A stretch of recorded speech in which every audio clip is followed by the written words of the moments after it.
Good morning, good afternoon, and good evening, and welcome to NDB Media's Trekking Across the Universe. Thank you for joining us.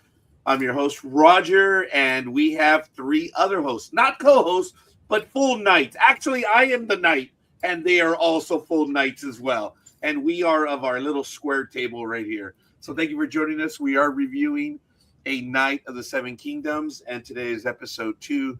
We're going to get to it shortly. I do want to welcome my glorious co-hosts. Michael, how are you doing this evening, young man? Doing great, doing great. Greg. Excited to speak. Sorry. Oh, sorry, I jumped ahead. Yes, you did. I'm glad you're excited to be here. Greg, how you doing? Doing well. Excellent. Luke? Yep, can't complain. Life goes on. I hear you. I'm going to put a link in the chat room, folks, because I have a special request from someone in my universe. She is a professional bodybuilder. I know it has nothing to do. I'm going to put the link. I'm asking you to give her a vote to end up on the cover of her magazine. So that's what's going to be the link. It's going to be on from time to time, but I wanted to give her a little bit of play. Her name is Priscilla Chacon, and really cool what she's trying to do. But that's my only announcement. We're going to get to it. Other than, don't forget, head on over to ndbmedia.net. You can check up everything that we have going on the network. Don't forget, we'll be on Saturday here doing Star Trek Starfleet Academy, and we're back on Monday. Everyone in the chat room, let us know who you are and where you hail from, because we want to know how you're going to rate this episode and how many pints. So let's go ahead and get to it. Hard Salted Beef. The name of the episode, season 1, episode 2, runtime of 34 minutes, written by Aziza Barnes and Ira Parker, and it was written for television, directed by Owen Harris. And I don't know if my co-hosts or everyone, or if anyone in the chat room caught it, but there were several points where it said "in memory of Aziza Barnes." Did you guys get that? I actually missed that. Yeah, I missed that as well. It was, well, I just happened to see it, and it showed up twice. So hopefully we'll find out what's going on. Cynthia, we missed you last week, and I brought this to Michael's attention. After the episode was over, I missed it, and I told Cynthia we all missed it. But do you guys recall in episode 1 where a certain person was in the tavern, they were drunk, and they jumped awake and sputted out some? Did we actually discuss that part? I don't recall that. Yeah, we didn't discuss it, but I know what you're talking about. The tavern where he meets Egg. Okay, well, and then he meets someone who was drunk, or at least drinking. And I don't know if we discussed that, but Cynthia immediately made it very clear to me. And if Cynthia could write that comment in the chat room, Cynthia, you don't know, I had a cap put on. I'm hurting. So I need a little bit of help. That's all the sympathy I'm going to get. But the drunk guy, yes, the drunk guy. Does everyone know, everyone here knows who the drunk guy is, right? Okay.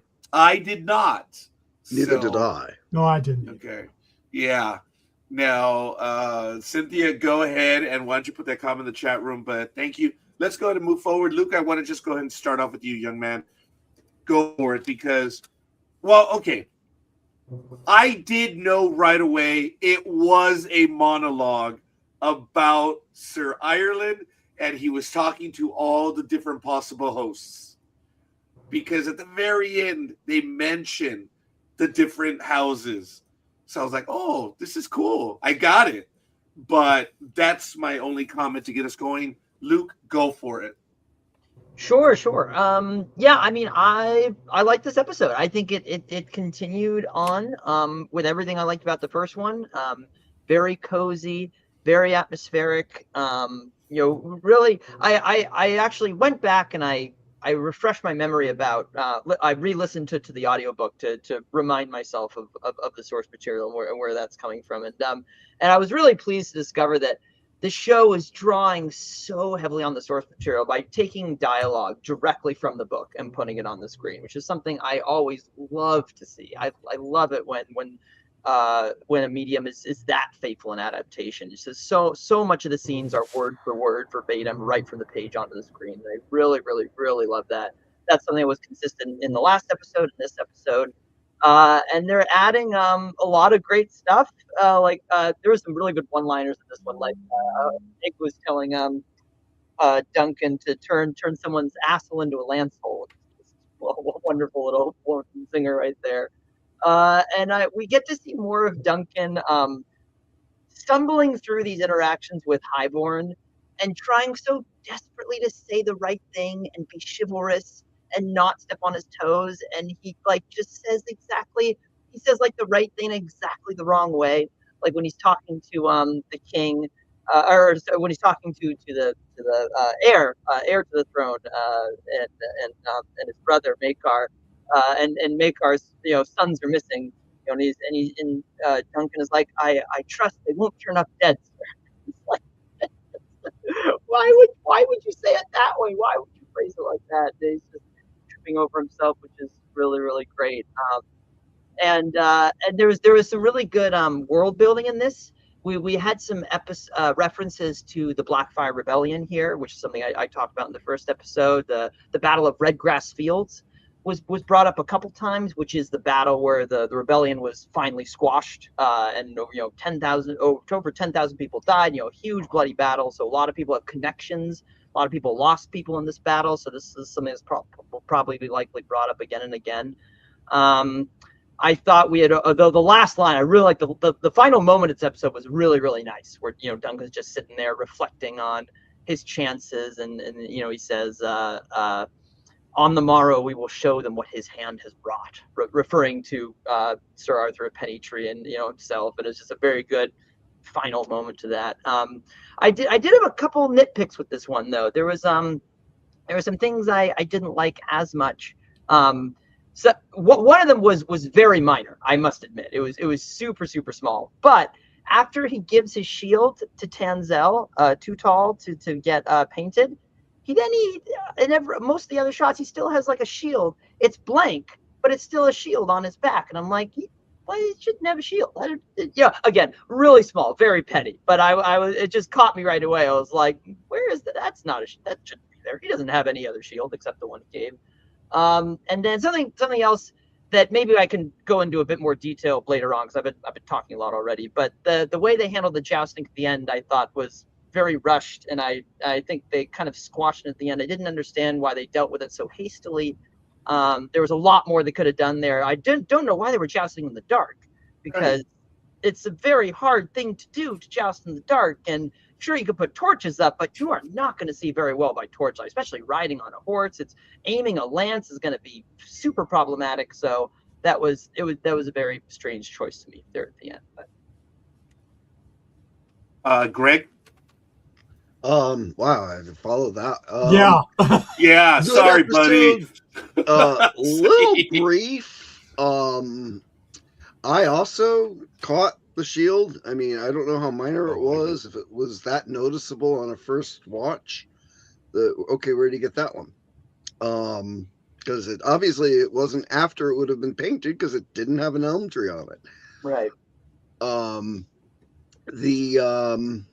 I thought the Hamlet looked amazing.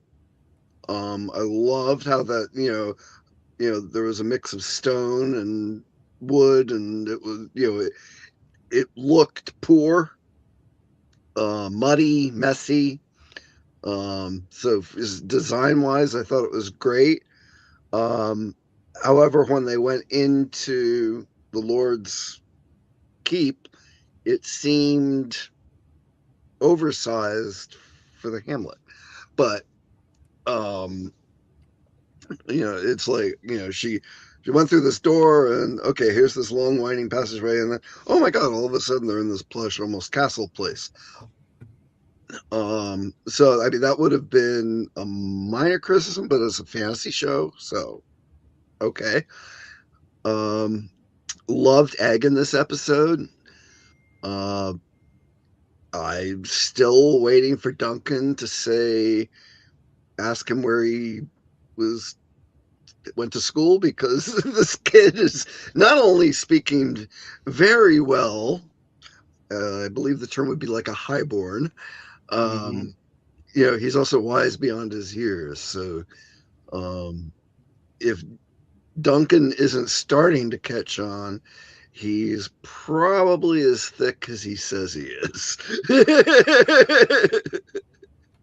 Greg, I think he is. I think he is still thick because he spent his time with Sir Ireland, okay? And I just don't think he had that many experiences. So I would agree with you on that he is a little on the thick side still. You mean Sir Arlen? Sir Ireland, sorry. Oh, yeah. I actually wrote it as It's Ireland. the accent. Thank you. Yes, thank you. It's my heavy accent. I'm very good, Greg. Sir Ireland, yes.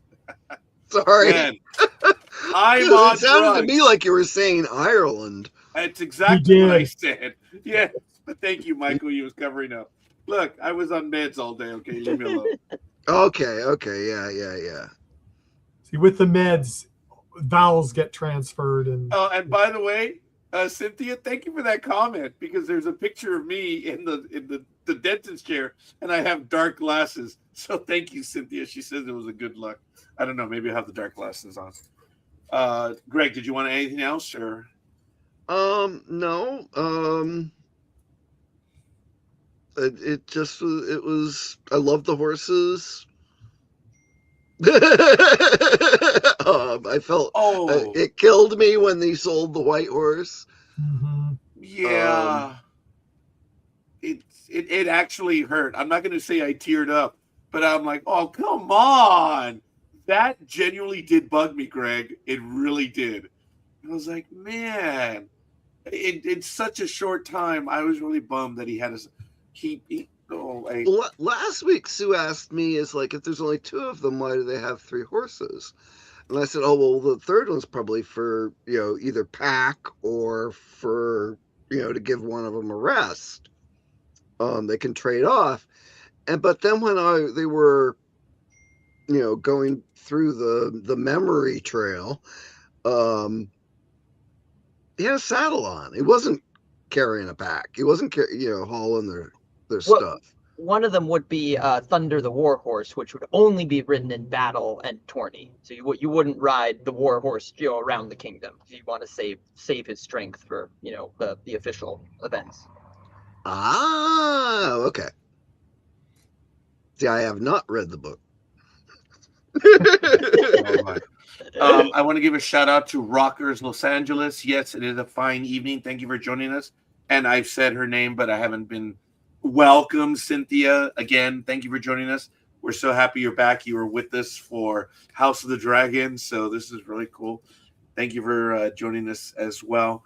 Going back to the thing with his horse, he promises his horse that he will get him back. Yeah. And the whole thing of, okay, please take care of him, and give him this or do this. Oh, and give him an apple at the very end. Yes. He reminds me once when I had to sell my car, LOLs, but it ended up for the better. Yeah, I really was bummed by that. I noticed that just a little bit after that, when they're in the hall in the evening and they've got their mead, I thought it was so funny when eggs and there's a bug in my cider, and he didn't care a whit, and he stayed trying to get rid of that bug. Oh man, that was actually kind of funny, but I don't know why that one made me laugh. But I was really touched when the young lady, you mentioned her name, I don't know, but the one who's in the theater, the artist, when he starts talking to her. I mean, obviously he's got the googly eyes for her. I mean, she's tall. By the way, she is. Yeah, actually, she is. I don't know if you caught it. Backing up even a bit further, when he has egg on his shoulders for the tourney, did you notice how tall he was compared to everyone else? Yes. Now they might have put him up on something, but I'm like, no, I think that's his height. He really is a big kid, and I say that with respect and love when I say a big kid. But she mentions first egg takes in the theater, which was kind of cool. He was blown away. He's like, hey, you're talking about my kid. Well, okay, I shouldn't say that. But he was like, hey, dragons. Yes, that's one of my cats. I apologize. Um, she says shortly after that egg was taken in the theater, all men are fools, all men are knights. I thought that was kind of cool. And then they talk about the elm tree, the shooting star, and did they say the light of the sunset? Yeah. That's what he wants the background of the field on the shield to be. Yes. Yeah. Was there another item? Thank you, Greg. Tencel. Again, it's my accent. I apologize. Was there another item that they wanted on there that I missed? Because I love the whole thing of the shooting star, because that was their moment at the end of episode 1. That was cool. I also did appreciate where he's trying to buy the armor, and the guy says 800, and then he realizes this guy really is out of his league, but he seems really cool. Says then 600, which was a significant reduction. That's 25%, man. That's a lot. And then he says, I came here to be a champion. You know, he's full of that moment. You could almost hear the battle flag in the background. You know, I have come here to be a champion. And then what does the other guy say? And the others came for? Just to cheer you on. Yeah. Oh, I appreciate that, Rockers. Sir Arlen, is that Ireland? Just kidding. Sir Arlen was fond of sunsets, I believe. So that's cool. That's good to know. Let me see. He is 6'5". That's what IMDb says. He's a big kid, man. All right. Throughout the episode, he says, I will fight bravely. You will see. And I appreciate how he was able to get through the house. It was House Targaryen, right, that was there. Mm-hmm. And they end up sideways giving him the way in. But it was interesting how he was insulting them, and the game master was just like looking at him, dude. that was funny. I did appreciate that interplay. He doesn't know what he's doing. He has no idea, but he's making it. Some of it is happenstance, you know, luck, whatever. I think at one point someone says Duncan is stupid, and then we have the tug of war. And, I love that. That was fun. Yeah, that was cool. That actually was. I did enjoy that. Tell me, Michael, go for it, because I've been talking a bit myself. Well, there goes my voice again. The tug of war was a scream. I never remember any character names except for Duncan, but when the one guy he gets Duncan to come over there so they'll win, and then he leaves. Mm-hmm. He leaves in the middle of it, and just kind of does funny thing. And then he comes back when he says, "Oh, they might win," and then he comes. I just thought that was kind of hysterical. Yeah. I mean, honestly, the episode went by so quick. I was like, oh, it looks like they're winding down. And then it was like, nah, they're not winding down. And then the credits started rolling. And I went, oh my goodness. I said, and I looked a little over 30 minutes. I mean, that was it. But to me, it seemed to go by fast. I don't know if anybody else felt that way too. I did. Luke? Yeah. Oh, definitely. It just went by really quick. Rockers, Cynthia, did you think it went by fast as well? I did. I think all of us did. Yeah. The other thing which I thought was interesting is what you were talking about before, about when he was walking through the castle, and it just looked like this is just too big for that area they're in. It just didn't make sense. But hey, maybe he got lost and kept going around in circles. I don't know. Because he is a little dense, so Thick as a castle wall. Yes. Yeah. So I don't know, but that's kind of all without other things that you guys have said. But those were the things that got me. So. As the tourney began, in my notes, it looked like Sir Duncan, reality set in, and he realized that he is probably out of his league. And I don't know why I wrote down I am his legacy, But I think he did say that at the very end when he was talking about Sir Arlen. Yeah. And that's, I think, Luke, that might have been the only thing I would have added to everything you said at the very beginning, is he did say, I am his legacy. Yeah. So reality is set in, but yeah. So I look forward to see what that is going to do. The episode did move very well. There was humor in it, obviously at the expense of Sir Duncan, but it is that rare moment when it's genuine humor. It's like real people. You could almost put these people in today, and that stuff would still be funny in a modern setting. Cynthia says, I liked when the princes were coming and flags were flying. Egg is like, I'm gonna go to camp. Yeah. You're right, Cynthia. Yes. He did get excited about that. So that was cool. Since Rockers LA, do you have any other comments? Guys, go for it. What else do you have to say or add on it? Let me say this. I had very few negatives, as any. I didn't catch the thing about the shield, and I really didn't. It didn't dawn on me about the size of that little capsule thing. Yeah, that was a little too big for that little hamlet. I did miss those parts, but I think I was homing in on the emotional aspects of it. He says he didn't want to be there. Okay. You were crying about the white horse being gone. Well, I didn't. I was close. It bumped me, man. It bummed me out too. So yeah, I think hey, for the record, and if we ask the computer to go back, I think it says I almost dropped a tear. Thank you, Luke. Yeah, but it did. I was like, come on, man. But I think it's a big point in the show's favor that so early in episode 2, such a small moment can already tug on all our heartstrings, because we're that invested with with Duncan. We don't want him to lose his friend. So that's a testament to the show's ability to bring us along on Duncan's journey so quickly and so thoroughly. Yeah, and also it's a testament to his rapport with the animals that he was able to.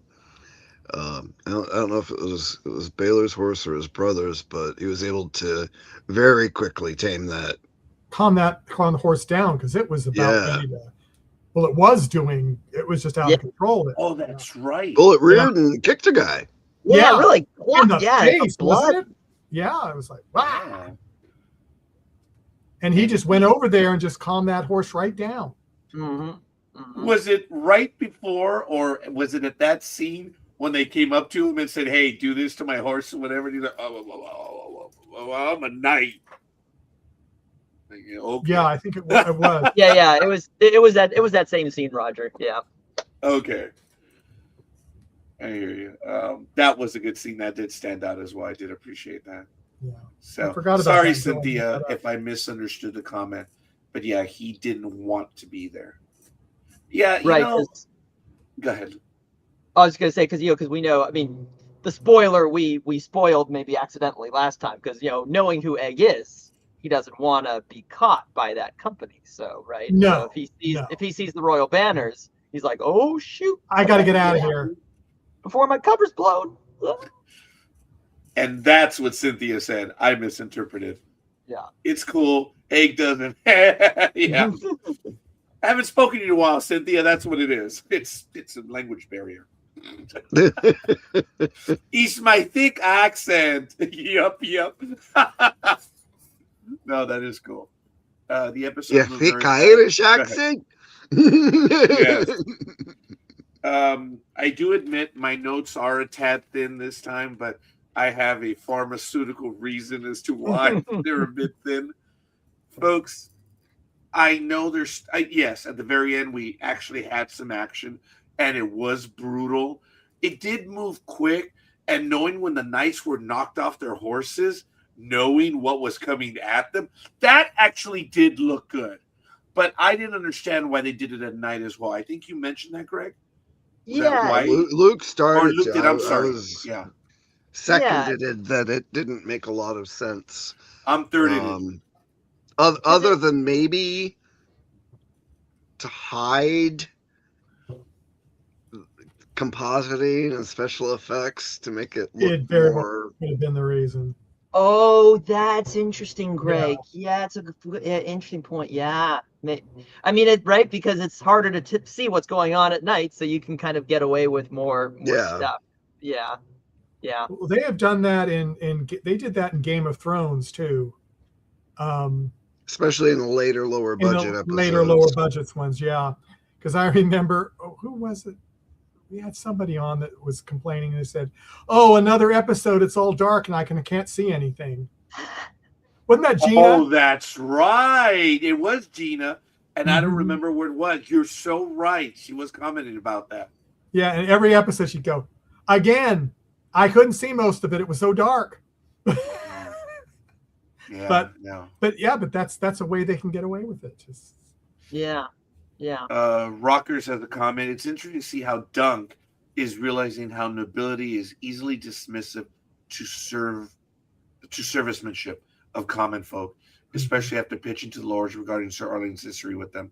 Yes, and that's what I had mentioned early on, that he's doing this numerous times. And he's just like, come on, man. You know, you must know him. He's a knight.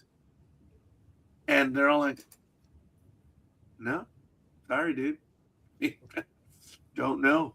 And the guy that he actually did service sometime, he said, but he took a wound for you. Yeah, and 100, you know, well, we went over that.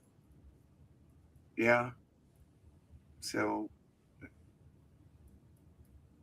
Yeah, no, I mean, it's cool because you know, we were talking about this last episode too, how we get to see the other side of the table, where in the original Game of Thrones series, and way more so House of the Dragon, it's all a tale of the highborn and the lords, the great people of the world, and everyone else is just the small folk, you know, and it's just and we barely see them, we barely know them. They show up here and there. They're the pebbles that are ground down under the wheels of nobility. They're the cannon fodder. They're the cannon fodder, exactly, Michael, exactly. But now we actually get to see it from the small folk point of view. We live in the small folk world, and the lords are above us as the audience, which is nice. It's a good change of perspective.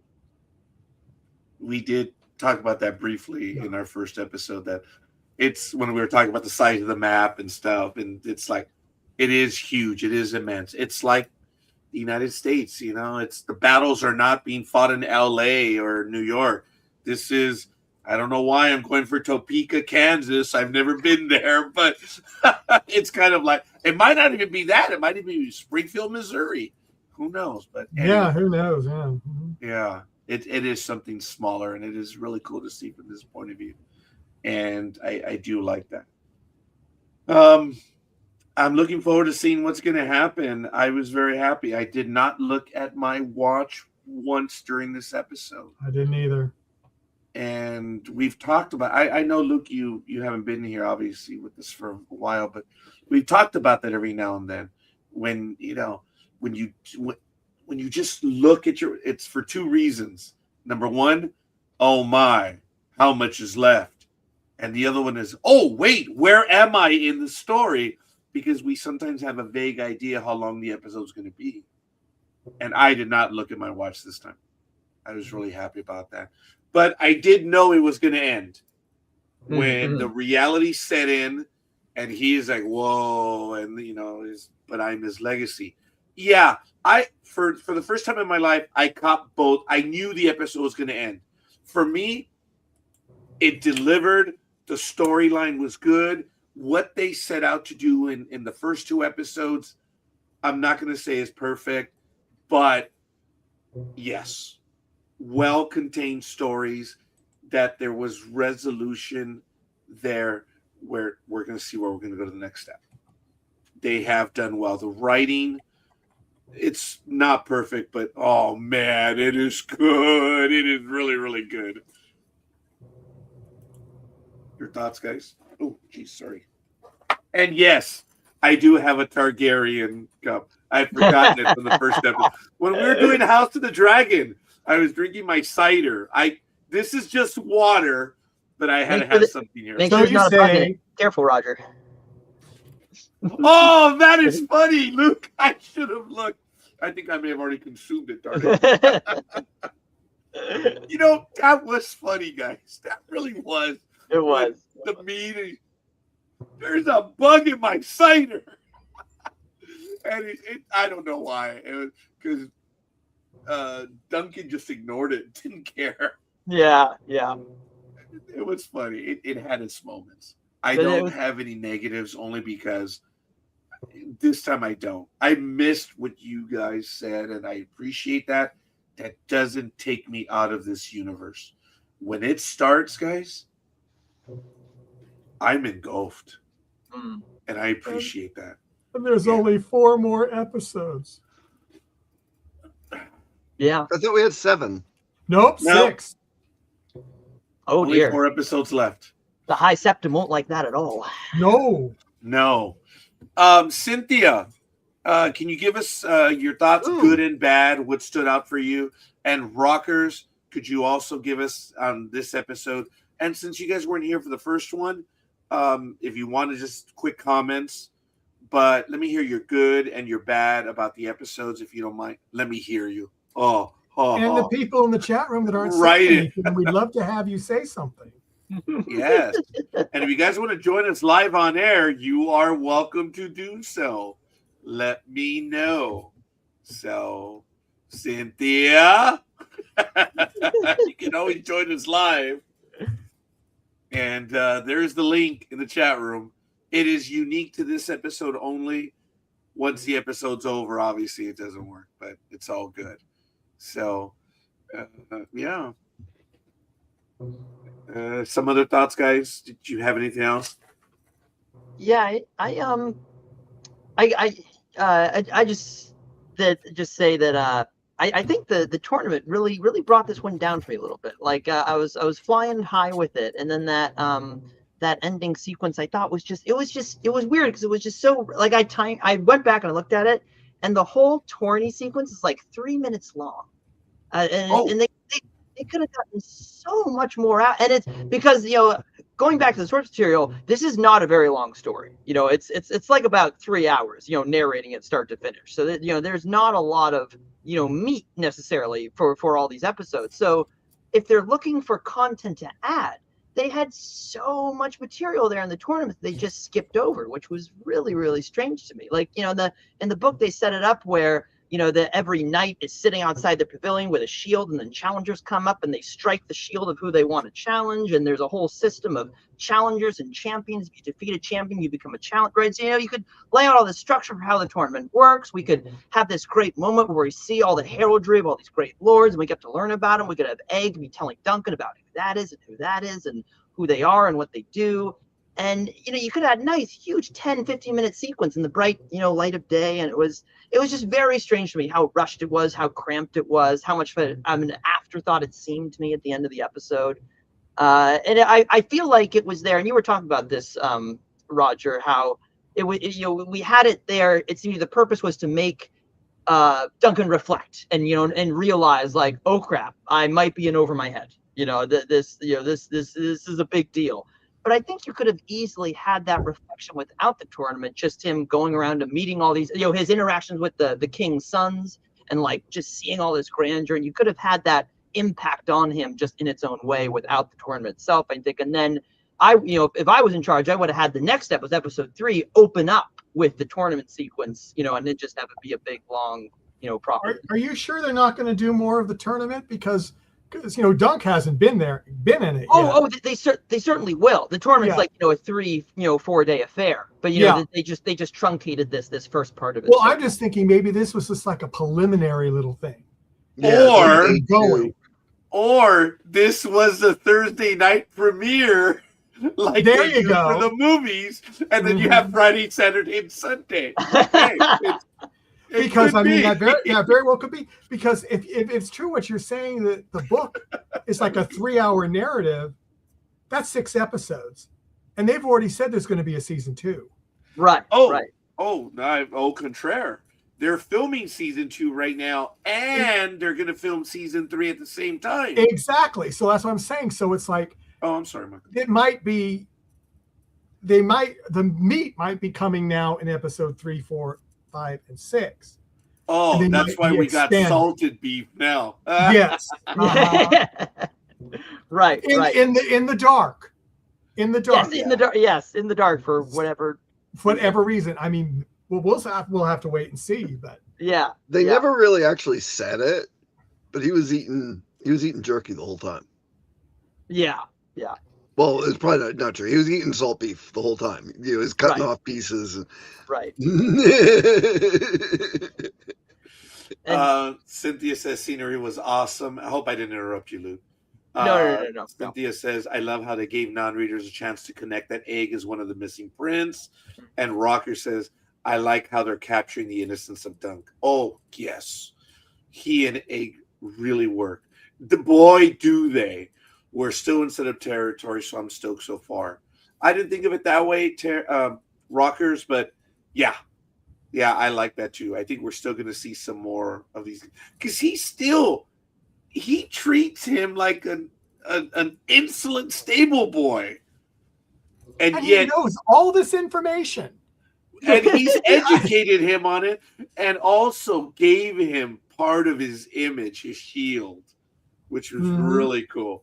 That was neat. That was also cute, like when he mentioned like how he knew that one of the King's Guard was Crabber's son. He's like, oh no, he owns a whole fleet of crabbing boats, and how do you know that? I like fishing. That's right. I was, but yeah, I meant to write that one down. That was very good, Greg. Yeah. I like fishing. Oh yeah? How did you know so far away from King's Landing? Let me see. Good point, Luke. To me, it seemed like they were focused on the effects the joust had on Dunk, hence the brief battle, maybe? Yeah. I think you're right, Rocker. I think that was definitely the point of having that sequence where it was to get Dunk to have a reality check and make him face the music, as it were. I just think it was if it was going to be that short and that truncated, I think it wasn't worth it to put it there. I think they should have just saved all of the tourney for the next episode, or the first day of the tourney rather, and then they could have had Dunk have that reality check simply by just his interactions with the High Lords and Ladies, and just reflecting on tomorrow's the big day. I'm actually going to joust like the king's sons and the greatest knights in the land, and holy crap, I'm just a hedge knight. What the hell am I doing here? Type of thing. I think they could have had the same effect without the actual tournament sequence. I think it would have been better served for later on. Just my two cents there. A penny farthing or something. Just my 2 coppers. My 2 coppers. Very good. Yes. And I also received, Cynthia sent me regarding that scene in episode 1 about that the drunken knight or the drunken prince. That did you see the money? Cynthia sent me that note as well as Roxanne. I haven't seen Roxanne comment, and I want to thank you, Roxanne, for taking the time. Said, did you notice it was Targaryen money? So, Michael, these are the ones I told you. I received comments about them. Yeah. I did not. I catch some of that stuff, but I did not know it was Targaryen money. So the Targaryen's on the throne, so that didn't surprise me. It was moolah to me. I didn't know that. So I didn't catch that. But yes, you're right, Greg. Yes. He who is in power stamps the coin. Yes. With the image. Yes, you're so right. But I didn't realize that. But looking back, yeah, you can see. So, right, Greg. I'm glad you got it. I did not. But I want to acknowledge that people are sending me notes about our episode. Guys, it's great. So, Cynthia, we did mention you on air. We were like hoping you were going to be able to make it. And she's like, no, I saw the episode, fool. You didn't. I thought we did. But anyway, that's cool. Do you guys have any negatives in the chat room that you want to share with the host, like Roger, or on the program? We'll take it either way. Did you guys really have any negatives other than the ones that we mentioned already? That's about it. I mean, I mean, it's really enjoyable for me. I didn't read the books either, so I mean, this is all new stuff to me. So, Me too. Well, I haven't read this book. Yes. Now, I want to. There was another guest that we had on when we were reviewing another program, and I believe it was the Star Wars program, the about the kids, and our co-host comment was, "Are they subverting my expectations?" I know it's a little early because we're only 2 episodes in, but I kind of want to play that game a little bit. Not that it was a game, but I think you guys understand me. What are you expecting? Or is this way too early? What are you expecting for the next episode? Are we going to see the full life journey? Are we going to get another flashback? Do you want to even play that? Or no, it's way too early. no, I've already said I'm hoping there's more of the tournament. That this was just a little teaser. Yeah. Because it'd be nice if it was in the daylight, so you could see a little bit more. If it's not going to be, then that might be a negative for me in the next one. If this one's in the dark too. Well, they can also do. I mean, they can also do a lot of close-ups too. I mean, but they could did both for that one, but maybe they'll spend more on the next episode when Duncan's actually in the tournament. Yeah, well, that could be too. So I don't want to give anything what I think is coming because you guys realize that HBO is still spending $20 million an episode? Yeah, and it's only 30 minutes. Isn't that insane though? How that's like a relatively low budget. Like that's just how much costs have ballooned, in the past couple decades. Yeah, but how many people are involved? You got the costumers, you've got all the extras. Then you multiply costuming times extras. Oh yeah. They have the horses. It's not like they could bring in their street clothes and be on. Right. So they had all the horses and the horse wranglers and and they, in my opinion, they went all out just for the set of the fair. Oh yeah. And the tournament. Oh yeah. They did a lot of close-ups, but they had a lot of wide shots. And perspective-wise, when the camera moved, those looked like there were actually pavilions there. Now, they might have digitally, extended it, but for, the main part where everybody was camping, those all looked like pavilions to me. Dean Devlin was interviewed for Independence Day, and they asked him about the budget. Why was it so high? He says, "Hey, that's $70 million. It's all on screen." I would say that for this Night of the Seven Kingdoms, the $20 million, it's all on screen. Far be it for me to say they cheapened. They did deliver. And one last thing that I want to share with everyone here is, what also I got a kick out of is when Dunk and Egg were amongst the crowd and how the fans were going mad during the tourney. I know it was short, but it was cool. And they were cheering for their respective, heroes. Favorites. Yeah. Yes, the favorites. Very good. Mm-hmm. And I thought that was good. Rockers has a comment. 6 episodes for the season, so I think things start moving. Okay, by the end of the next episode, it's gonna get better fall show. Sorry, hopefully. It must be my accent. It's your accent, yeah.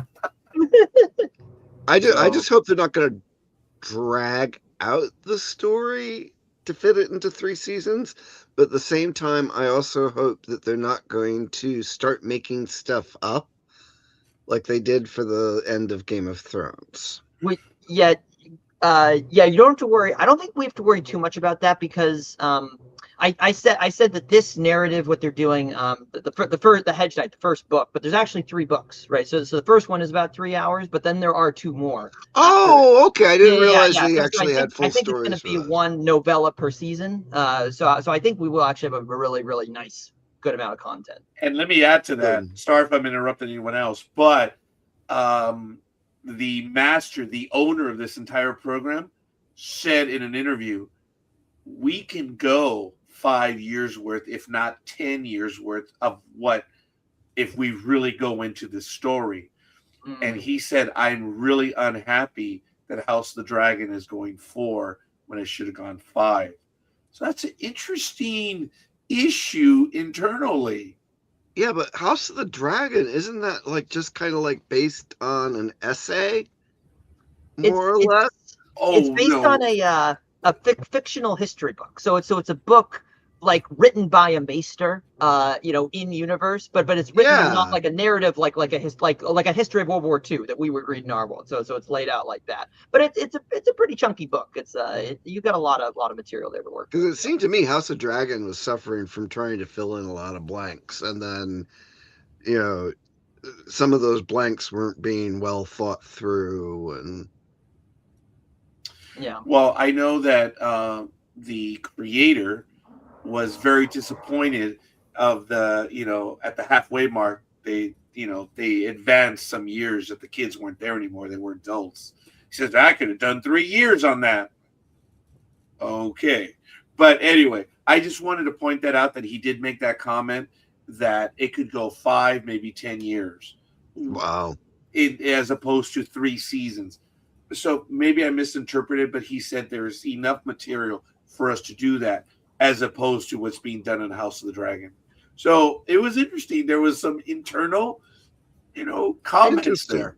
And I think, to be fair, to give these showrunners credit, so far the stuff they've added, I think, has been very beneficial, because the two major things they've added so far that were not in the book are both the scenes with the Lord Baratheon. So the feast in the tent and the tug of war. So both of those were not in the book, but they are very well situated. They make a relationship much more relevant that will be, you'll see later on, he's going to come into the story, and now it won't be so much out of nowhere. They'll actually have this history between themselves.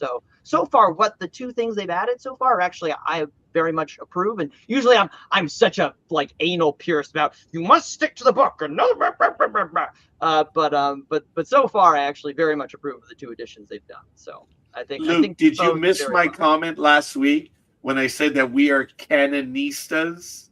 I that's from Star Trek, because if you violate canon, oh my God, it's a big deal. Yeah. And I was called about 10 years ago that I am a canonista, because Luke, you and I are on the same page, brother. It's great. Mm-hmm. Yeah. Mm-hmm. That's cool to know. All right. Well, all right. Fair enough. Do we have anything else? Okay. I did want to mention the blacksmith. Right. I thought it was funny at the, how everybody's in awe of Duncan's height. And the blacksmith's just like, I've armored bigger. Oh, yeah. And then when he stood up, he wasn't a small guy either. Yeah, you're right, Greg. That was good. So I got a kick out of that as well. So I'm going to ask everyone in the chat room to give us your... Roxanne gave it a 7 of 10 for episode 1. So I don't know, Cynthia. We're doing it out of pints. 10 pints. Don't work out the math.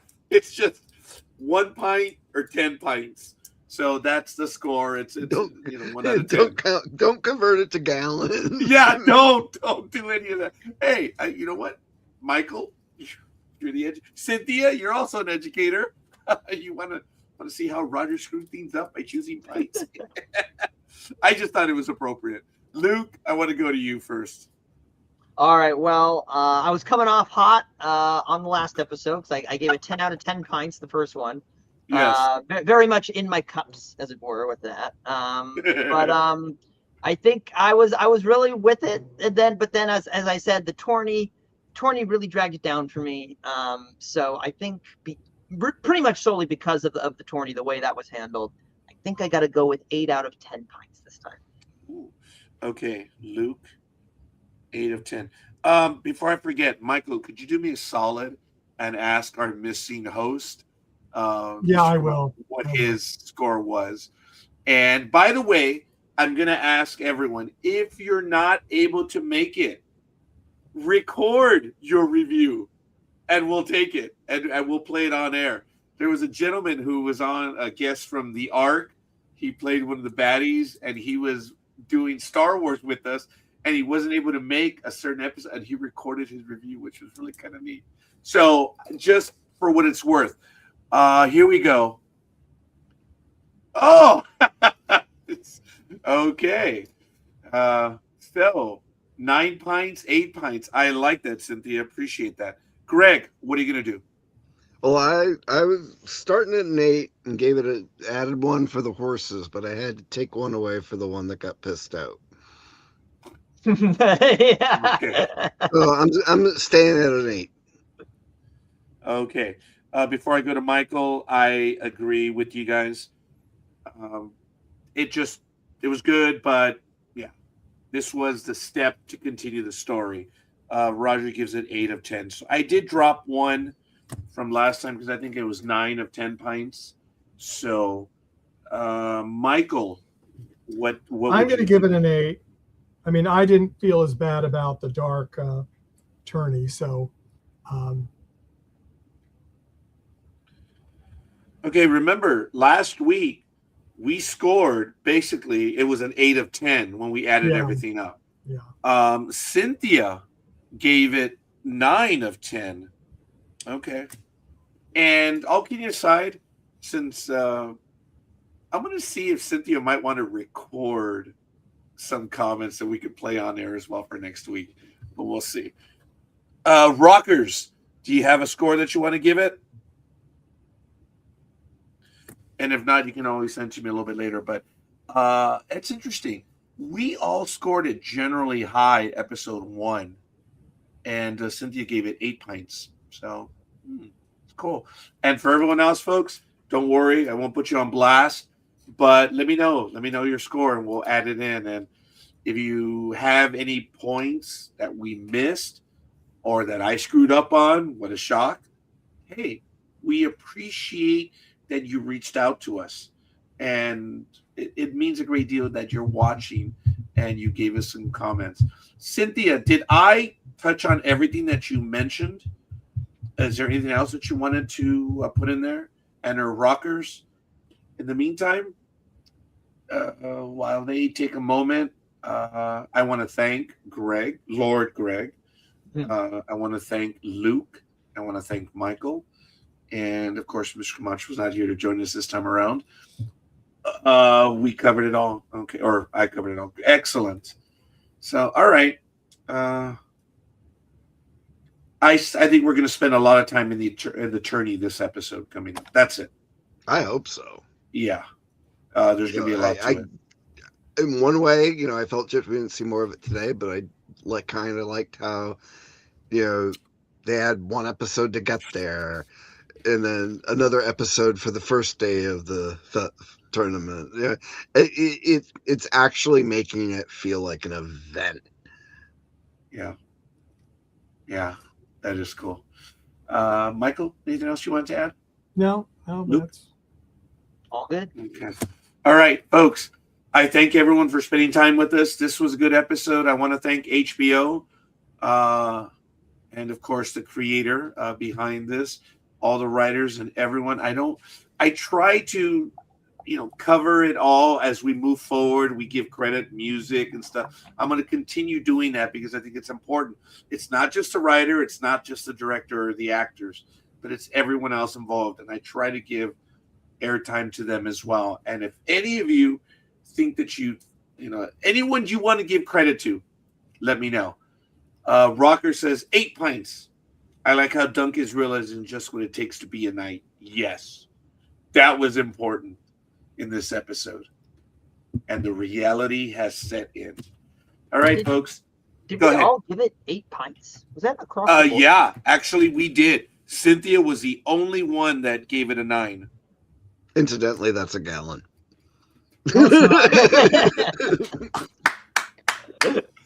All right. So yeah, okay, we got that one coming. I'm sorry, Cynthia. She said thank you. No one at work watches. yeah. Aww. Yeah, so It's all good. All right, guys. I thank everyone. Do you have any announcements that you want, Michael? No, not really. No. Just look up Talented Universe. We got more vertical drama actors this week. That's about it. We're waiting for The Voice to come back on again, and I might have some other announcements in the next 1 or 2 weeks, but I'm going to tell Roger about them off air. So, Greg? No, all quiet on the home front. Luke? Same here. All right, folks. Appreciate it. We thank you all. I know it's not appropriate, but we will see you guys on the other side, and appreciate you guys joining us. All right. Fair winds and good tides coming up. Oh, stoked to hear everyone's perspective. Looking forward to next week. Thank you, Rockers. See you next week, Mark. We're looking forward to that. Time and